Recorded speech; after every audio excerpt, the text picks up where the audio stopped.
très rapidement, c'est pas le but de la présentation, mais je vais quand même vous expliquer qui est Containside. Je vais prendre 3 minutes pour ça, et ensuite je vais vite donner la parole à Olivier en premier pour faire un retour d'expérience. Donc Containside, on existe depuis 2010. On est spécialiste de l'ingénierie des contenus. On fait du conseil, du développement, en particulier pour la presse, l'édition et aussi pour l'e-commerce. Et en fait, nous avons lancé une solution d'intelligence artificielle il y a maintenant 2 ans presque, qui s'appelle Semantic Platform. Donc c'est une solution qui utilise notamment du machine learning et qui permet de faire 3 grandes choses pour la presse, on verra après. Classer automatiquement des documents, détecter des mots-clés dans les textes et créer des liens en fait, entre des documents pour avoir des liens pour site de lecture. En conseil et développement, donc on intervient par exemple en assistance maîtrise d'ouvrage en conseil, et en développement, on est spécialisé sur la création de back-office sur mesure. Du coup, je vais donner la parole à Olivier, qui va nous expliquer les enjeux pour le point de ce projet. Merci. Alors, pour ne pas vous tenir un discours assez générique, je voudrais juste savoir comment se compose l'assemblée. Qui est profil journaliste? Levez la main. D'accord. Le SEO, du marketing, et tous ceux qui n'ont pas levé la main. C'est quel... Oui, alors du coup, vous êtes quel domaine? Technique? Ok. Alors, ça tombe bien parce que nos enjeux, ils étaient à la fois techniques, ils étaient à la fois journalistiques, et ils étaient à la fois sur la partie référencement, donc plus marketing numérique. On a toujours eu des poursuites de lecture sur le site du Point, poursuites de lecture en bas d'article. Pourquoi? Pour pouvoir faire découvrir, il y a plusieurs objectifs. Le premier, c'est faire découvrir nos contenus aux lecteurs, donc garder les lecteurs sur le site et faire plus de pages vues. Et le deuxième, c'est de travailler le maillage interne du site pour que Google puisse avoir une meilleure découvrabilité de nos contenus. Donc on n'était pas sans solution quand on s'est rapproché, ou quand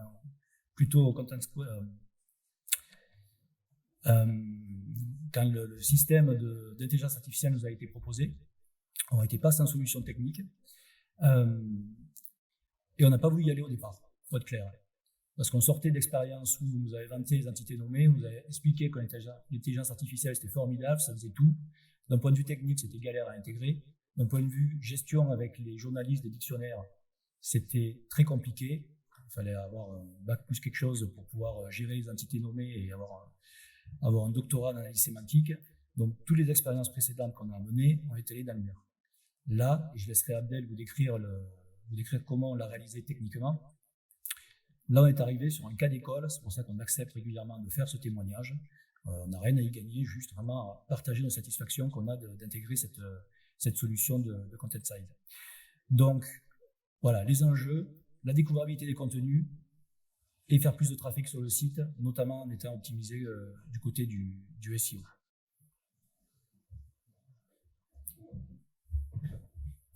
Merci Olivier. Ensuite, je vais simplement vous montrer, plutôt que d'expliquer en long, en large et en travers ce que fait le produit, on aime bien montrer ce que ça fait sur le site Le Point.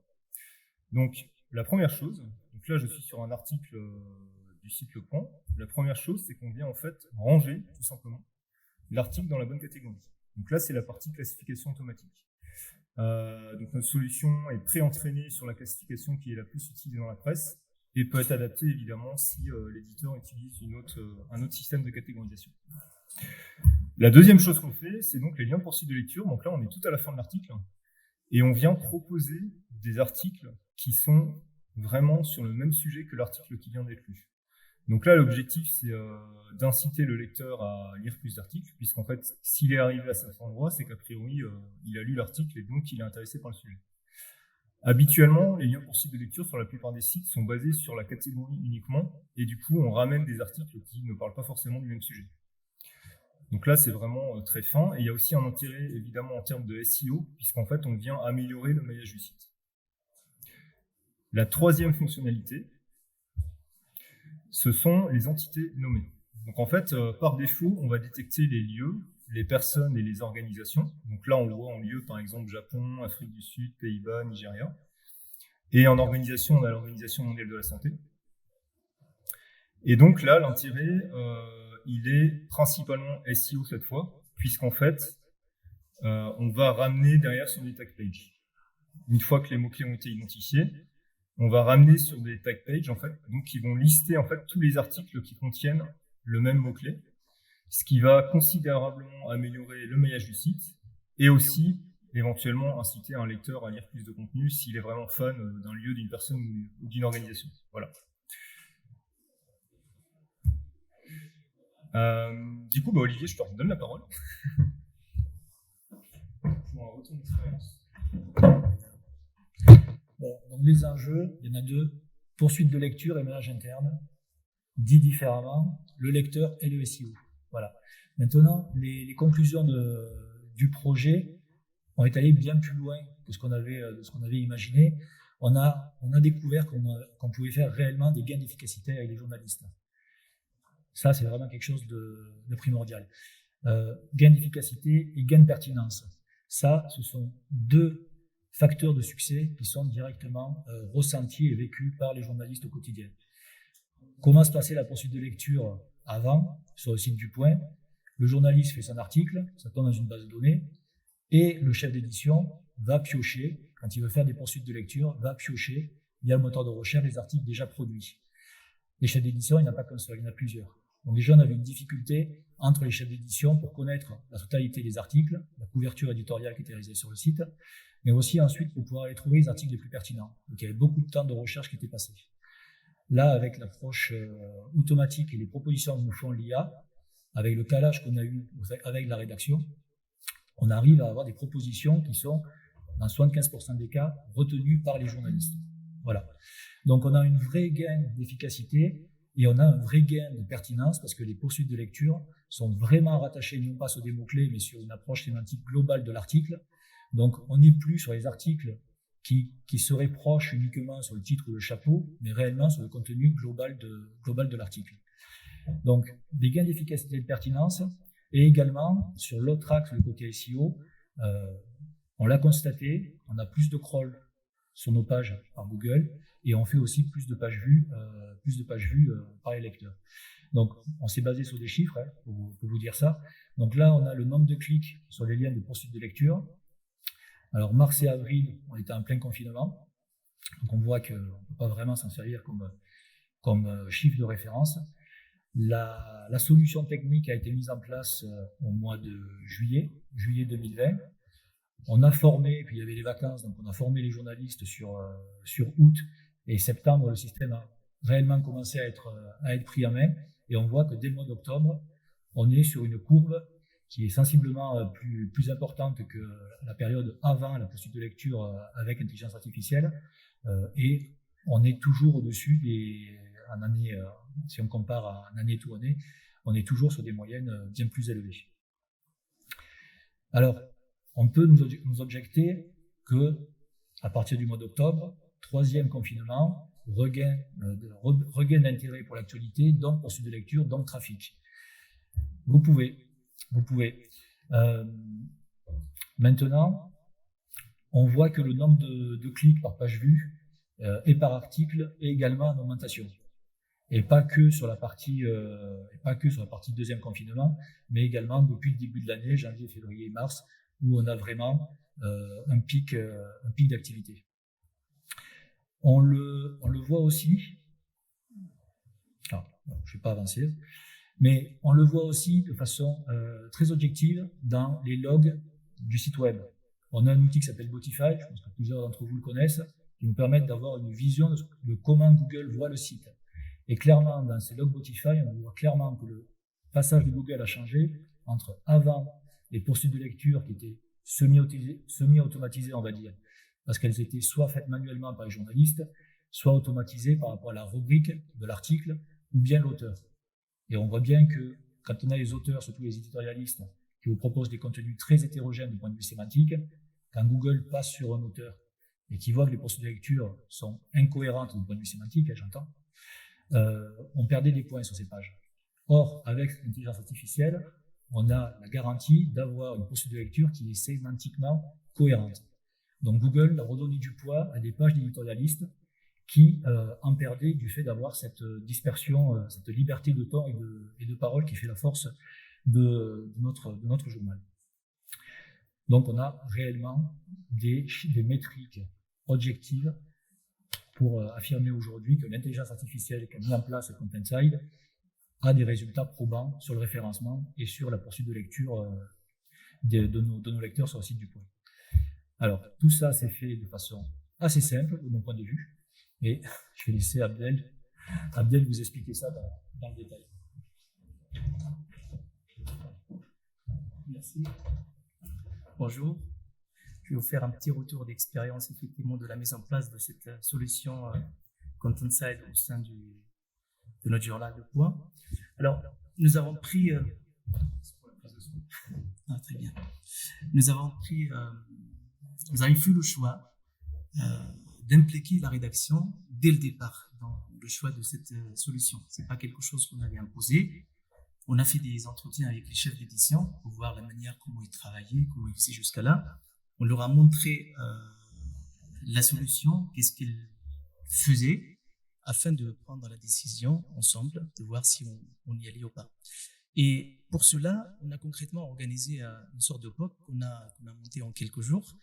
Comme je disais, on a fait le point avec les chefs d'édition, on a pris des vrais articles en ligne que nous avons comparés du coup avec les retours de Contentside sur ces articles-là pour voir les mots-clés renvoyés, est-ce que ça correspondait à ce qui a été fait manuellement ou pas. Alors on l'a fait pour les mots-clés, mais également pour ce qu'on appelle nous les ACC, les articles liés. Et le résultat était très satisfaisant.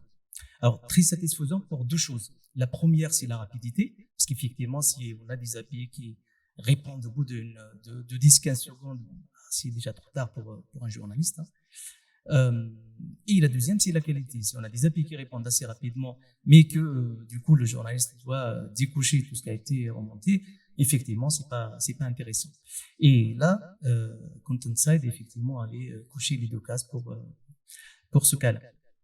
Ce qu'il faut savoir aussi, c'est que la problématique de départ, c'est que les articles sont écrits par les rédacteurs et ensuite, un peu plus tard dans le workflow, ils sont validés par les chefs d'édition. Et les chefs d'édition, ils doivent s'assurer qu'il y a bien les bons mots-clés, qu'il y a bien les bons articles liés qui respectent la ligne éditoriale. Et quand on rédige un article pour un rédacteur, il est plus concentré sur son article que sur ce qui va avec les mots-clés pour le référencement, les articles liés, ainsi de suite.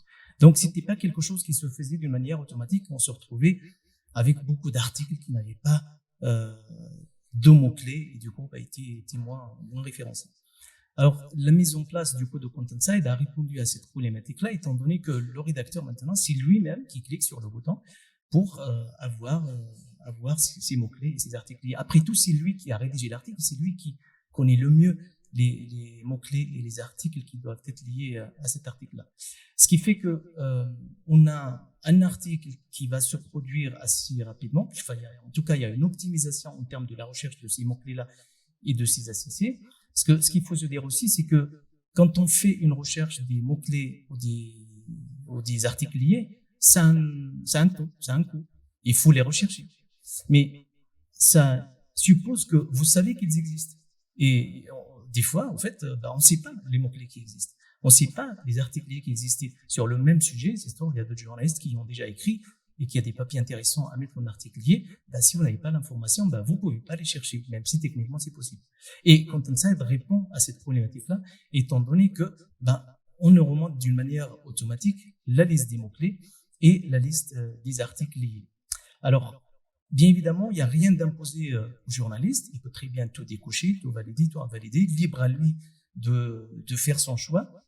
Cette intelligence artificielle n'est pas là pour remplacer le rédacteur, loin de là. Elle est là pour l'accompagner, pour l'aider, pour lui proposer un certain nombre de choses. Et ensuite, libre à lui de dire « Ok, je valide ou pas ». En tout cas, ça, c'est quelque chose à laquelle on tenait bien. Et de toute façon, ça passait par... Parce que sinon, il va nous dire, tant que vous y êtes, écrivez l'article vous-même. Un point très important aussi, c'est la flexibilité de la solution. Parce que ce qu'il faut se dire, c'est que nous, on avait pris le choix d'utiliser certains référentiels qu'on a, nous, parce qu'on a mis du temps à les construire. On ne voulait pas s'en séparer. à titre d'exemple, pour les personnalités, on a 100 000 fiches personnalités qui sont validées aujourd'hui. Et donc, on voulait les utiliser. Même si Contentside était capable de nous renvoyer d'autres entités, disons, candidats, et ensuite libre à nous de les valider ou pas. Mais nous, on avait déjà notre référentiel et on voulait l'utiliser. Alors, il y a cette flexibilité, du coup, qu'on l'a pour les personnalités. On est parti sur notre propre référentiel, donc qu'on met à disposition de Contentside. Il se base dessus pour nous renvoyer, du coup, les personnalités ou les organisations détectées dans les articles. Pour la classification IPTC, par exemple, bon, c'est un référentiel commun international. Ça, on fait confiance à Contentside. Et puis, c'est ce que vous a montré Arnaud tout à l'heure avec le mot international. Donc, voilà. Alors, en termes d'implémentation, ça a été très rapide. Au contraire, ce qui nous a pris plus de temps, c'est plus cette histoire de préparation de référentiel, donc en dehors de Contentside, et puis la mise en place de quelques champs dans l'interface, notre CMS. Sinon, les API elles-mêmes, non, il n'y avait pas de réelle problématique. Donc voilà. Merci Abder. Très bien. Lorenz, c'est à toi. Bonjour à tous. L'idée de la sémantique plateforme, c'est qu'elle soit très très simple à intégrer dans votre solution et quelle que soit votre organisation technique interne. Du coup, on propose en fait plusieurs modes d'intégration. Le premier, c'est celui où vous allez attaquer en direct notre API public en faisant avec vos équipes de développement l'intégration dans votre back-office. Une autre manière de faire, c'est de travailler avec les CMS pour lesquels on est déjà partenaire, donc notamment Sweep, Squid et WordPress, qui ont déjà intégré notre solution, nos API. Dans ce cas-là, on est plus dans un mode simplement de paramétrage de nos API dans vos outils. Le troisième mode, c'est celui qu'on avait mis en place d'ailleurs pour le point, c'est celui où nous, on va venir remplir la spécialisation pour s'intégrer parfaitement à votre outil, donc avec une brique de développement custom ici sur ce schéma spécifique et dédié, qui va venir un peu remplir les trous et mettre vos règles de paramétrage très particulières. On a beaucoup d'expérience en développement. Arnaud le disait en introduction, la société existait avant de créer cette sémantique plateforme, et c'est le genre de projet sur lequel on est complètement habitué à travailler. Les fonctionnalités qui sont proposées, elles se rangent en trois catégories, trois endpoints vulgairement. On a perdu. Un premier endpoint qui se charge de la catégorisation, qui va mettre en œuvre un algorithme de machine learning ou deep learning et s'appuyer sur votre propre plan de classement ou un plan de classement IPTC que nous fournirons. Le deuxième, c'est l'extraction d'entités nommées, dont Abdel a déjà un petit peu parlé aussi, qui s'appuie là aussi sur des algorithmes de machine learning ou deep learning et qui va en plus s'appuyer, si nécessaire, sur des référentiels terminologiques que vous nous fournirez ou qu'on travaillera ensemble. Le troisième module, c'est le module de découverte, la proposition des liens de poursuite des lectures, qui lui s'appuie sur, pareil, un modèle de machine learning et votre corpus d'articles qu'on aura indexé au fil de l'eau. La solution, elle a été conçue pour être utilisée en mode interactif. L'idée, c'est que ça puisse se faire pendant le process de rédaction. Pour ça, on propose des performances et de la scalabilité qui vous permettent de tenir un process éditorial où vous n'êtes pas ralenti. Et c'est le principe et on s'y tient. Et ça fonctionne plutôt bien. Voilà. Ici, si vous avez plus de questions techniques et vous voulez qu'on développe un petit peu plus ces sujets-là, j'ai cru comprendre qu'il y avait une audience technique. N'hésitez pas à passer me voir sur le stand 19 tout à l'heure. Merci Laurent. Voilà. Est-ce que vous avez des questions?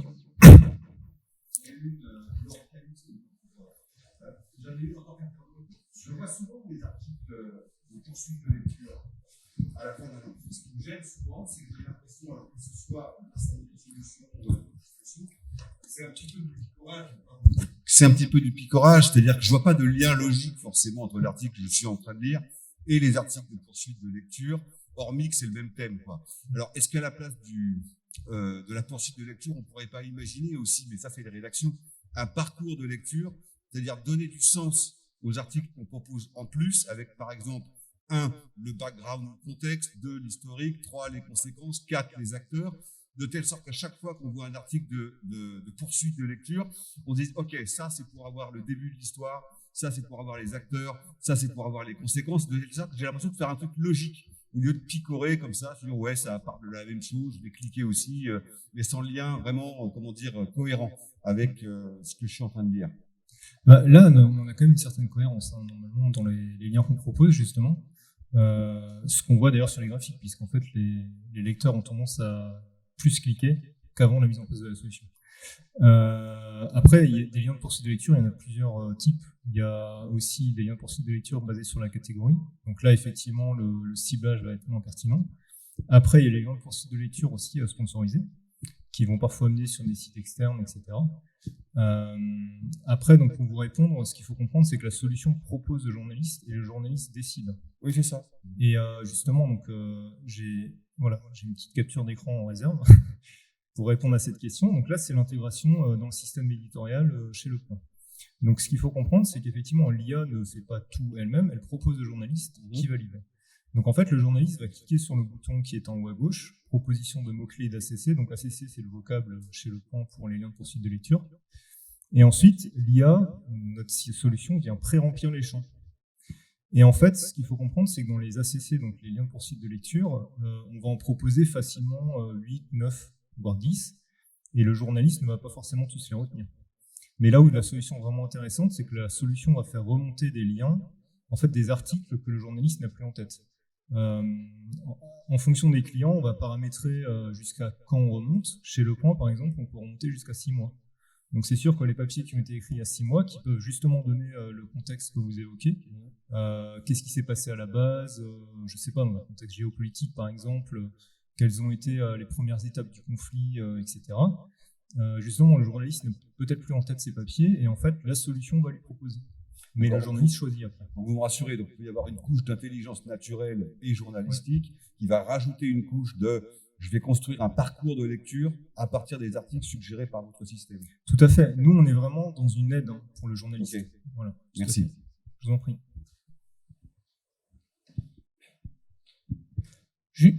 Juste pour préciser, là, on appuie sur le bouton orange et les mots-clés, là, lieu, organisation, etc., sont pré-remplis par votre solution. Oui, tout à fait. Ouais. Donc, l'IA détermine ça et propose en dessous des articles. Oui, en fait, il y a 3 étapes qui sont en un seul bouton. La première étape, c'est catégorie IPTC, donc c'est le 4e item. Donc, catégorie IPTC, c'est la classification. Donc là, on a déterminé que l'article doit être rangé dans politique. Ensuite, il y a donc les mots-clés qui sont donc dans le texte, donc c'est vraiment des mots qu'on va identifier dans le texte. C'est lieu, organisation, personnalité, et pour Le Point, on gère en plus un type de mots-clés qui s'appelle les thèmes. Et ensuite, donc les ACC, ce sont les liens pour site de lecture qui sont indépendants des mots-clés, c'est-à-dire que les liens pour site de lecture ne sont pas basés sur les mots-clés qu'on a détectés avant, ils sont vraiment sur la sémantique de l'article. Voilà, tout à fait. Et le cas échéant, il y a la possibilité de rajouter des valeurs dans des différents champs pour impacter les ACC ou pas du tout. Alors du coup, non, puisque c'était terminé juste sur le corpus. Alors, dans l'intégration qui a été faite chez Le Point, le journaliste peut en plus aller chercher dans la base et rajouter éventuellement d'autres liens de poursuite de lecture. Mais ça, c'est vraiment une problématique d'intégration. Nous, on est une API. Hein, donc on nous appelle, on renvoie des propositions, et ensuite, c'est le mode d'intégration qui va faire que on va ou pas. Ouais. La question qui est derrière, entre autres, c'est le côté paramétrage de l'intelligence artificielle. Vous avez la possibilité, nous on l'a fait, de fixer des règles. Par exemple, dans les poursuites de lecture, on demande systématiquement à ce que l'intelligence artificielle remonte des articles payants. Parce que dans les poursuites de lecture, on veut toujours, quand il y en a 3 articles qui sont proposés, on en veut 2 gratuits et 1 payant. Voilà. Donc forcément, quand on commence à fixer ce genre de règles, peut-être que l'article payant est moins pertinent qu'un 3e article qui serait gratuit, qui lui, sémantiquement, serait plus pertinent. Mais ça, on a forcé l'IA pour nous amener ce type de résultat. Donc, dans le travail qui a été fait avec la rédaction, parce que c'est vraiment un projet rédactionnel, comme l'a décrit Abder, on a fait plusieurs passes pendant le POC, où on prenait les articles, on cliquait sur le bouton et on voyait les résultats. Et la rédac nous a remonté pourquoi tel article n'était pas pertinent, pourquoi celui-là avait du poids, etc., avait du sens. Et donc, ils ont mis, je ne sais pas concrètement ce qu'ils ont touché, mais en tout cas, ils ont fait le réglage pour qu'on ait ce niveau de pertinence qui soit systématiquement constant. Voilà. Il n'y a pas de variation sur ça. Donc, vous pouvez, à la marge, parce que si vous mettez trop de règles, vous perdez l'intérêt de l'intelligence artificielle, mais vous pouvez, à la marge, rajouter des contraintes pour avoir quelque chose de plus pertinent, en tout cas correspondant plus à votre business, au modèle que vous souhaitez implémenter. Merci Olivier. Monsieur avait une question. métro-oreille. Fabrice Audouard, j'ai un cabinet de conseil pour les éditeurs de presse régionale. Je voulais savoir si vos solutions sont adaptées justement à la presse régionale. Je pense à la PHR ou à la presse juridique. En clair, à des groupes de taille plus modeste que nos amis du Point. Oui, alors si la question derrière c'est les tarifs, on a une tarification qui dépend en fait du nombre d'articles traités. Voilà. Donc oui, c'est adapté c'est même adapté en fait. On a des offres pour on appelle ça les blocs de marque. Donc vraiment assez peu de contenu. Hein, ça va être peut-être une dizaine d'articles produits par semaine. Et voilà. Donc c'est tout à fait Ce sont des éditeurs de petite taille et de petites sur des zones géographiques réduites, mais pour autant ils produisent beaucoup d'articles. Ouais. À voir. On pourra en discuter si vous voulez sur le stand de 19. Est-ce qu'il y a d'autres questions?